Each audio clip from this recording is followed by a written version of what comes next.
The Reds and Angels look pretty similar as they head into this 3-game series that'll happen in 2 days now, thanks to the wonderful weather in Southern California. I'll get you set for this series on today's Locked On Reds. You are Locked On Reds, your daily Cincinnati Reds podcast, part of the Locked On Podcast Network, your team every day. You are Locked On Reds with myself, Jeff Carr, and coming along here shortly, we are going to do a crossover with Locked On Angels. Mike and John Frisch will join me, and we will get you set for this Angels series. Thanks so much for checking out Locked On Reds today. We are part of the Locked On Podcast Network, your team every day, bringing you Reds coverage literally every day, Monday through Friday. This is my 5th season doing so. Thank you so much for taking time out of your day to listen to me talk some Reds with you. And we will be talking some Angels as well, getting the down low on the return of Mike Trout. Going to be looking at some interesting similarities between the Reds and the Angels that I don't really think either team really wants to have similar, and some key, and we'll actually begin with some key young players for both sides. Going to be a fun series. Let's jump into the crossover with Locked On Angels. Well, we got Angel fans in the house. We've got Reds fans in the house. We got our good friend Jeff Carr, and we're his good friends, the Super Halo Bros over from Locked On Angels. And if you're meeting us for the first time and you're watching Locked On Reds, my name's John, and that's my brother Mike. And my name's Mike, and that's my brother John. And we're so glad to be part of Locked On Reds, and we're glad to have Jeff here for Locked On Angels. What's going on, Jeff?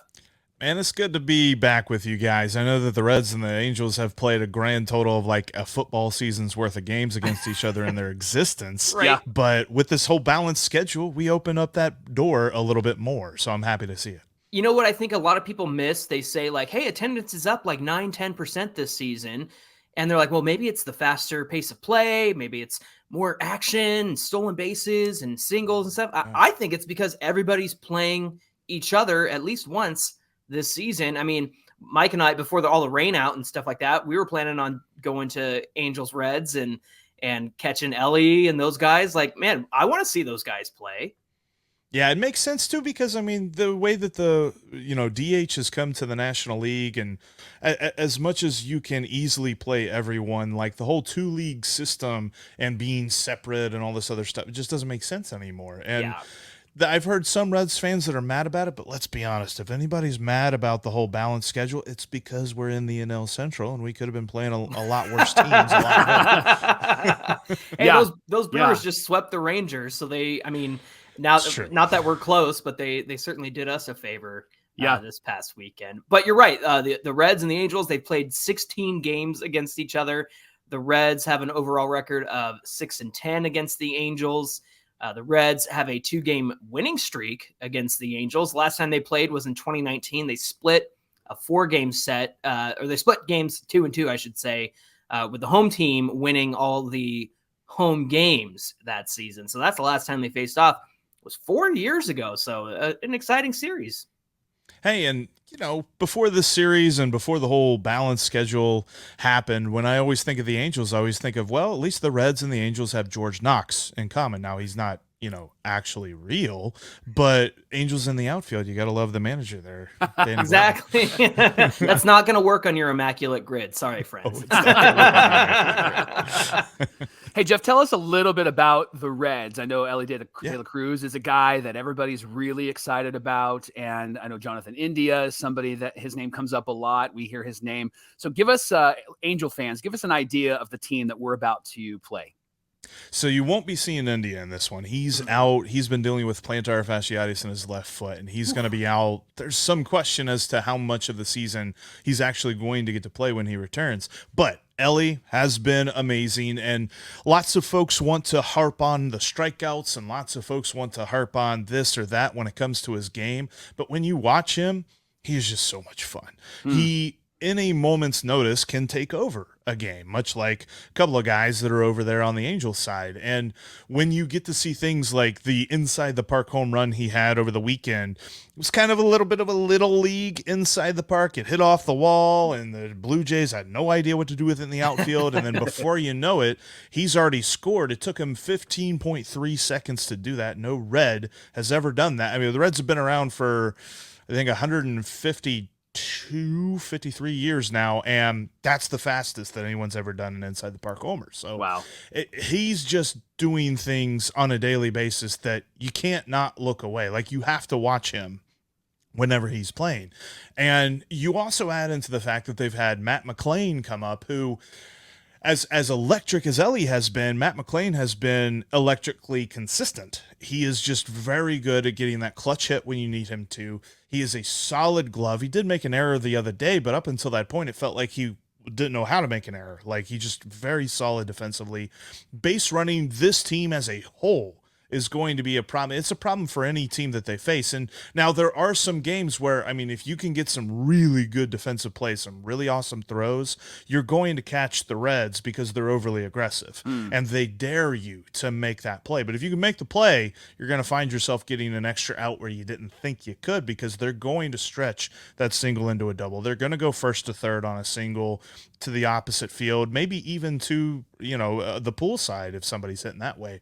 But I think overall, the Reds are just going to be the kind of team that if you don't make unforced errors on yourself, you've got a good chance to beat them. That's the biggest reason that they couldn't beat the Brewers this year. I know we just mentioned them beating up on the Rangers, but the Brewers just had the Reds number all season long.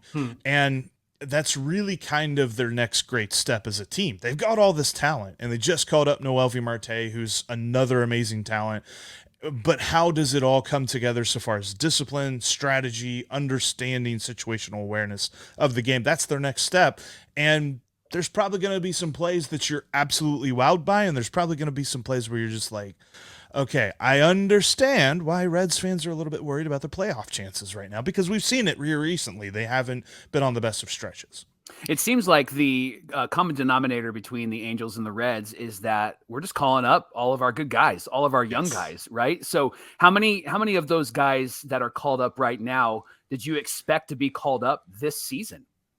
So the only guy, I will say this because I was golfing on Saturday, so I was not ready for this. And whenever they called up Noelvi Marte, it kind of surprised me a little bit. He was even a guy that, even if I was looking ahead to next year, I thought maybe they would slow play him. But the fact that they called him up now, he's uber talented, and he has set the minor leagues on fire with lots of talent, lots of power.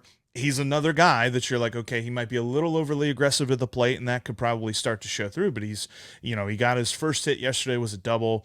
His first action on Saturday, he was a pinch runner, and he stole third.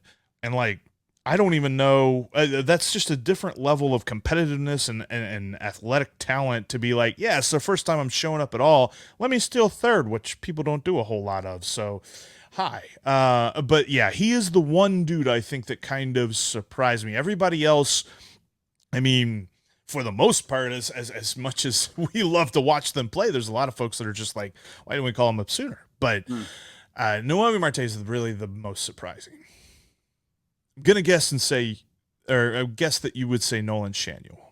Yeah, Nolan Schanuel was a very, very big surprise for us. I love the aggressiveness, though. He actually, I think, is a hitter that we need. He reminds me of Luis Arraez with the Miami Marlins. And I also love the Zach Neto move from earlier this year, because Neto has been not just great offensively, but also incredible defensively. He's really held down our defense. And in fact, I think they called up Neto just out of frustration because they had Rengifo there and Velasquez there, and they came off of a game where I think Rengifo made a couple of errors, and I think they were just done with it. They were tired of having somebody over there that didn't know what they were doing, and Neto is just so natural over there. And Schanuel at first base, we talked about this a couple days ago on our pod, that his footwork at first base, you can tell when someone's put a lot of work in, but you can also tell when they're just naturally gifted. And Schanuel is both of those things. Would you say, John?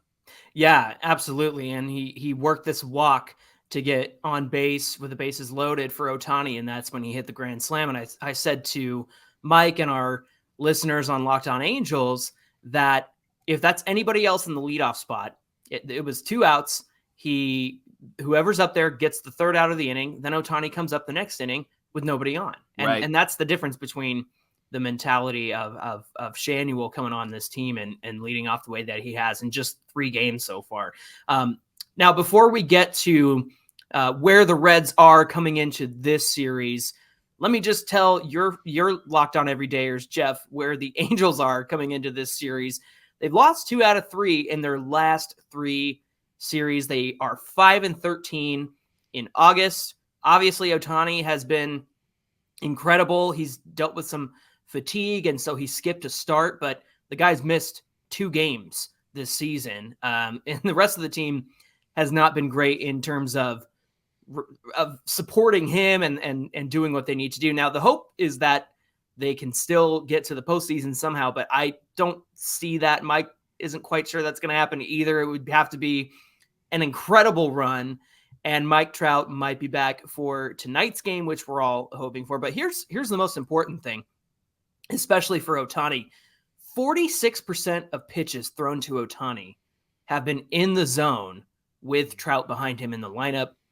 40% when he's not behind Ohtani in the lineup. So there's a huge difference between Trout being behind Ohtani and guys trying to get Ohtani out rather than putting him on and having to deal with Trout. And so that's going to be an interesting dynamic to watch as we head into this series. Hey, the Angels and the Reds are at it tonight, 6:38 Pacific time. What's that for you, Jeff? 9:38? 9:38.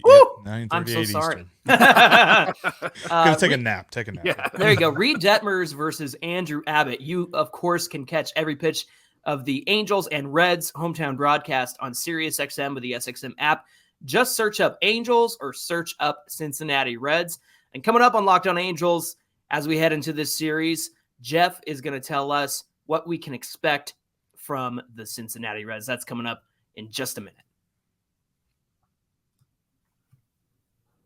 Today's episode is brought to you in part by Bird Dogs. Guys, I don't know if you've ever felt a pillow when you're walking on your butt, but it feels like the absolute most comfortable thing in the world. That's right.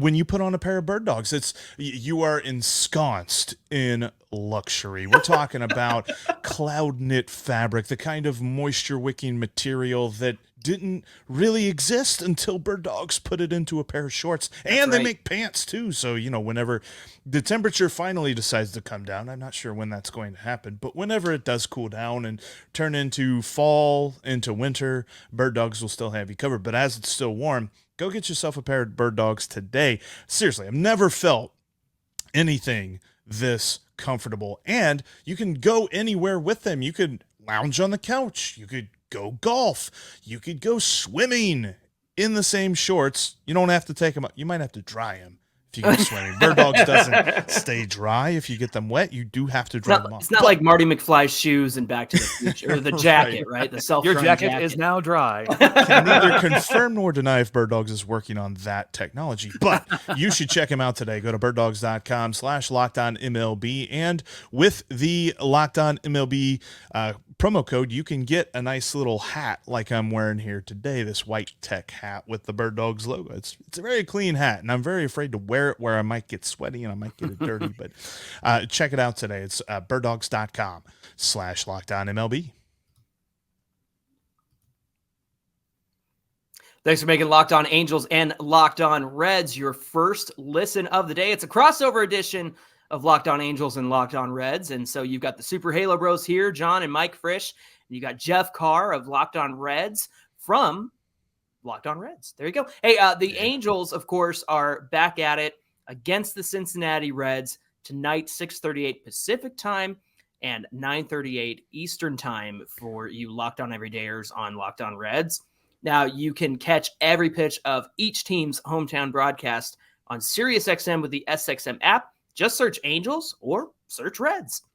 All right, Jeff, we need some information about the team that we're about to play. Are they in a good spot Are they not in a good spot? Can we hit them? Are we going to be able to hit with runners in scoring position? Probably not, because how are the Angels going to embarrass themselves against the Reds this series? Thank you for getting really honest, John. That's really what it's about. Jeff, tell us about the Cincinnati Reds.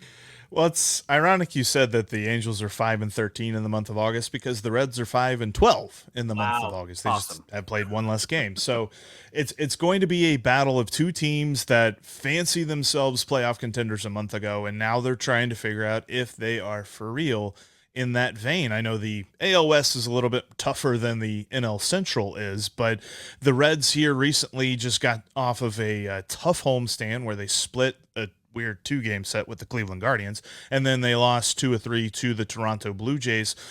Really felt like they had and probably should have won the second game against Toronto. Really felt like they did everything they could do to lose the first game against Cleveland. So this team is so strange because it has figured out ways where in the month of June, where they put together an amazing winning streak and they were just figuring out ways to win, kind of feels like they've flipped the script and they're figuring out ways to lose. They either don't hit, don't pitch, and it's really one or the other. It's not a thing where, although Sunday's game was a lot of not pitching and a lot of not hitting, but there's been games where it's like, okay, they give up 8 runs, but they score 6, and you're like, if you would have scored 6 in the first game where you lost 2-1, then you would have won. And then, yeah, it's just really annoying how they're figuring things out here, because starting pitching has started to figure it out a little bit, and they just got Hunter Green back. Now, Hunter Green's first start back was awful and very, very, very bad, but you can chalk it up to a little bit of rust. You can chalk it up to he hasn't pitched in like 2.5 months in the major leagues, and you could pitch all you want in the minor leagues, but that's not going to help you once you finally get to the bigs.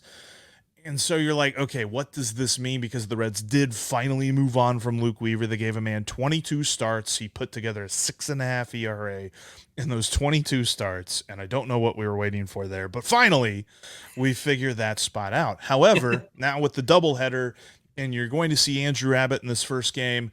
I believe Graham Ashcraft is slated to pitch on one of the games on Wednesday.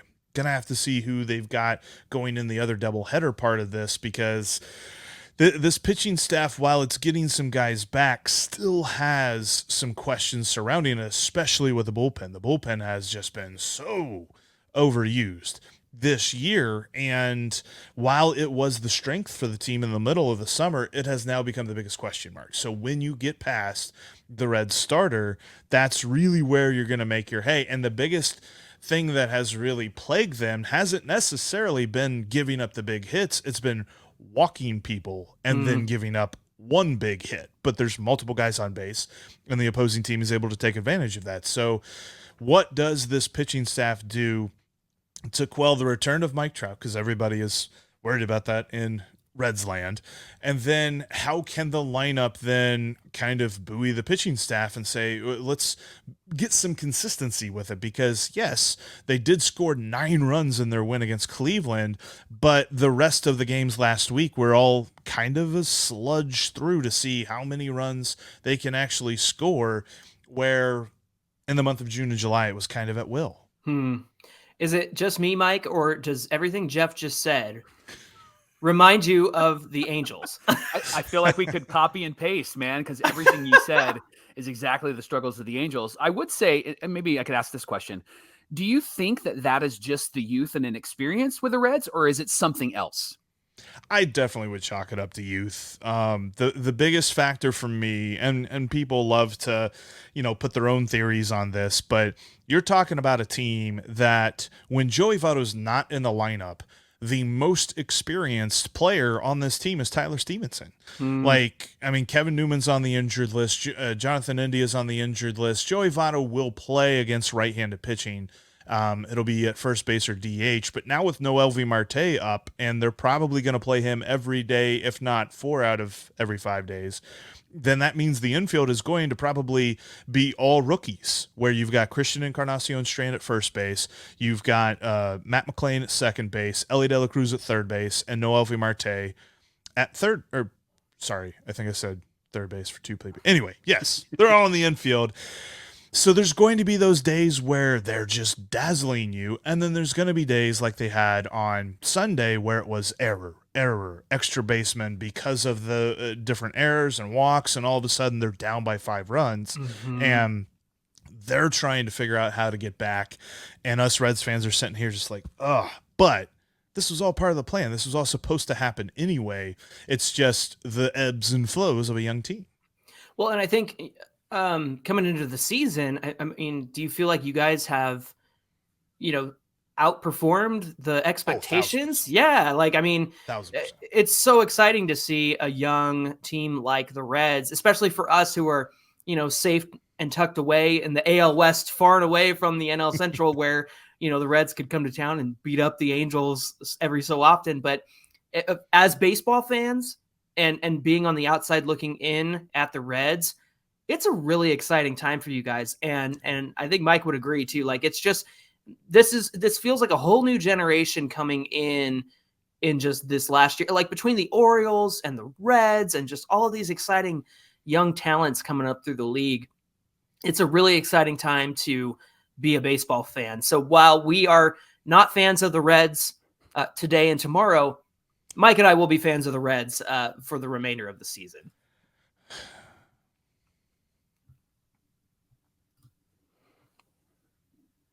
All right, Jeff, we want to let your Locked On Everydayers know at Locked On Reds who they're facing this week. And so, Mike, you've got some rundowns here. So why don't you go through that? And then, Jeff, you fire away at everything that you need to know about the Halos. So, Mike, why don't you start us out here? Jeff, you should be really excited that you're playing the Angels when you're playing them right now, because this team has been so good at helping other teams be so good. On paper, this team at the beginning of the year looked like a playoff team, especially compared to last year. Last year, they gave 1,800 plate appearances to people that would not qualify as an average Major League Baseball hitter. And so sub OPS plus of 100. So they were all under 100. Terrible, right? Whether it was weighted runs created plus or OPS plus, all under 100 last year. So our GM goes out and he gets a lot of depth, which is definitely needed. And then injuries just hammered this team. In fact, 18 of our opening day roster players have spent time in the IL. And so this team has tried as hard as they can to stay healthy. And even when they brought up somebody like a Zach Neto,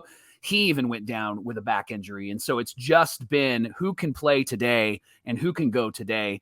And our bench guys that we relied on last year have been thrown back in again, which is part of the reason why the Angels have really, really struggled. Both of our highest paid players, Trout and Rendon, have spent time on the IL. I think Rendon, Johnny, is starting to become maybe a bad word in Anaheim. Oh, would you agree? 100%. Yeah. I mean, gosh, you think after 2 years of injuries, you're like, man, just so unfortunate. And now here we are in year 3. And the problem is that the Angels are a better team when he's on the field, when he's in the lineup and his bat is in there. Maybe not as great as he's been when he was on the field in the last 2 years, which was very minimal time, but having him in that lineup changes the whole complexion of the Angels, but he's just not been there. And and here's the thing, it's freak injury after freak injury after freak injury. Nothing this guy can control. But there's starting to be an attitude problem, Mike, would you say? Mm-hmm. Like just the way he interacts with the media, and it's all a big joke to him, and that's probably just his personality. But man, it's frustrating as Angels fans. Yeah, he actually said to Sam Blum recently, who is an Angel beat writer, when Sam tried to get an interview, he just walked by and he said, "I'm on the dead list. You can't talk to me," and then walked out. And again, I think everything is kind of like, "Ha ha, folksy," finger guns, right? And yet the fans are like, it's not funny anymore, bro. And the issue that we've really struggled with is runners in scoring position. Everything that you mentioned in the last segment about the Reds, the Angels have done. They also haven't hit with runners in scoring position. And Rendon, when he's in the lineup, for whatever reason, they're actually a whole lot better. But him being out has made them a whole lot worse. Now, they did get Mike Moustakas, and Moustakas has actually played that veteran role that the Angels needed, offensively and defensively. In fact, Johnny, the stat I think was that he has hit 4 3-run home runs, and I think 3 of them have given the Angels the lead in the 7th inning or later. That's right, and I think he's got 5 out of 6 home runs. Have either tied the game or put them ahead, which is really incredible. And so, yeah, he's had a little bit of a renaissance here in Anaheim. It would have been nice had he done that in right. Cincinnati. But Jeff, right, he was a Red. That's right. I'm sure you've got questions for us, and maybe Reds fans are wondering, what the heck is wrong with the Angels? So you speak on behalf of your listeners and viewers and ask away. It's ironic to see Moose again, because we did see him when he was in Colorado as well. The Reds DFA'd him very early on in the season. These last couple of years, it's been intriguing to me that they've cut ties with guys like that. But just get ready. Probably means Moose is going to hit another homer or two in the series. He did so for the Rockies. So looking at that's going to be kind of interesting to me. I think that, with Trout returning, you're now got your lineup protection for Shohei Ohtani. Like, when you look at the other half of the lineup, obviously Ohtani's going to be the big bopper there in the top half. Bottom half of the lineup, who's the most dangerous guy? Oh, man. I mean, it's supposed to be Renfroe, but he has not hit with runners in scoring position this season. And so, yeah, looking down that lineup, I mean, Moniak has kind of been in the middle of the order for a while. That might change with Trout coming back. He might drop a little bit lower. I think they really like Shanuel leading off, and so that might stick, especially the way that he gets on base. But yeah, Mike, who do you think is a threat past, number 4 in the lineup? I would say Randall Grichuk, because he has been terrible since we got him, and so is CJ Cron. Now he's on the IL. Remember I mentioned injuries? He's on the IL as well. And so, but Grichuk is starting to heat up a bit, and I think that you're going to see maybe that bat heat up in this series. Plus, defensively, he's robbed a home run. He's made some diving plays, which is a dramatic difference between him and Taylor Ward. Ward is out for the year. Got hit in the face, unfortunately. And Ward offensively is pretty good, but defensively, he plays it safe, and Grichuk doesn't play it safe. And what we've seen recently is that he is somebody that will go for that ball, make the dive, jump over the wall, those types of things. But with the bat, I think that he might be somebody in the bottom of this lineup you got to be really, really careful with. That's an interesting thing, because two of those names, Grichuk and Renfroe, the Reds are used to seeing in different uniforms, between Renfroe with the Brewers and Grichuk with the Cardinals once upon a time. I know he's been in Toronto for a minute there, but yeah, it's going to be interesting to see how Reds pitching is able to kind of navigate the lineup. But with this first game coming up, Reed Detmers, I mean, dude really loves to throw no-hitters every so often. So what should we be expecting opposite Andrew Abbott, which it's going to be a rookie and Abbott on the mound too? Detmers succeeds when he's not trying to throw a really hard slider. He's upped his fastball velocity this season, and his slider was also up in velocity to start the season.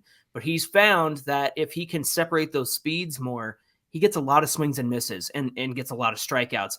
Mike and I took issue with the fact that because he was struggling, the coaching decided to try and see if he could work more pitch to contact stuff. But if you look at his Baseball Savant page, everything is, hey, he succeeds with swing and miss and whiff rate and strikeout rate. But if hitters make contact against him, all of those numbers are to the left and blue on Baseball Savant because they make really good contact. So Detmers is going to need to induce swings and misses.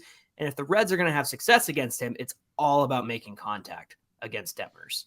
That's going to be an interesting matchup for me. And then whenever the Reds get into the Angels bullpen, it's something that here recently they've tried to up their patience, but it feels like if they're down by multiple runs, the Reds have kind of a overly aggressive approach. They're trying to get back, and I always say, they're not trying to get that one hit. They're trying to make up the gap with the playoff race with one swing, and it's just like, you can't do that. They get a little bit overly aggressive. Has the bullpen been very swing and miss, or is it what's its MO for the Angels? The bullpen has been very hit and miss, and so if you actually get Matt Moore, Ronaldo Lopez, and Carlos Estevez in that order, it means the Angels are up and they're actually going to be really good. But then when you see like when the Angels are struggling, it's when they are not getting those swings and misses, especially Carlos Estevez. He is high in the strike zone, and if his fastball is spotted well, he'll do well, but he has really struggled, especially in this month. His ERA is over 14. He's really, really struggled. And so it just depends on, I guess, the day and depends on their mood. That's really what it's been with this bullpen. You're just not sure what you're going to get. Either it's fantastic and you're celebrating, or you're putting your head on your forehead going, oh, this is happening again. Well, hey, this was a really fun crossover. We're so glad to be part of Locked On Reds, and thanks for coming over to Locked On Angels. And we'll see how it goes. I mean, look, like, I would love to see our Halos be successful, but I do want to continue to root for the Reds because they are just a fun team to watch. So, Jeff, thank you for being here on Locked On Angels. Thanks for having us on Locked On Reds. Absolutely, and looking forward to interacting on Twitter because I know that Reds country is going to be kind of sleepy for some of these games, so it's going to be it's going to be fun just kind of tweeting about the games with you guys. Love it. Really enjoyed getting the chance to talk with John and Mike. They've got a great show if you want to keep up with Angels coverage and what's going on with Shohei Ohtani and Mike Trout all year long. They're here every single day giving you Angels coverage just like I'm here every day giving you Reds coverage. But that'll do it for us here today. Before we get out of here, wanted to remind you one more time, you can catch every pitch of the Reds and Angels hometown broadcasts with SiriusXM. Just search the word Angels or Reds.